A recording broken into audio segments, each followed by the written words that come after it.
And we are talking about Horror Fest this morning. Our Kara Jeffers headed down to the Warner Theater to tell us a little bit more about what's been going on since Wednesday and continuing sort of through the weekend. Yeah, it's all about horror movies, some of the great ones that have already been made. They'll be watching those, but also it's about some of those potential future horror movies as well. We've got a lot of filmmakers taking part in the Eerie Horror Fest. That's what Kara Jeffers has been finding out over the course of the last 24 hours or so. And again, live in front of the Warner Theater with more. Good morning, Kara. Good morning, Mark and Tracy. Yes, it was amazing to be in the theater. It's the perfect place for kind of a spooky, ghastly extravaganza. And I'm actually here this morning with Margaret Diodone, who is the project and growth manager for the Eerie Horror Fest. Go ahead, tell me, what's one of the big things coming up this weekend that people should look for? Definitely. Hi there. Good morning again, everyone. So definitely a huge highlight to look forward to is we're going to have Claudio Simonetti's Goblin here at the Warner Theater. So I'm sure you're wondering, who is that? What is that?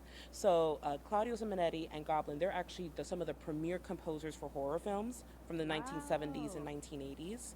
So films like Suspiria, Demons, Profundo Rosso.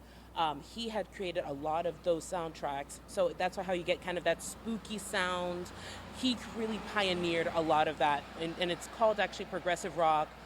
It's an Italian band, so we're really excited to have them. So they're going to perform and have live clips during that same time. That sounds amazing, but this is also an event that can be kid-friendly. Yes, very much so. So we're actually going to be showing Hocus Pocus Saturday at 11 in the morning. So make sure to bring your kids, because at least with a paying adult, you'll be able to bring kids for free.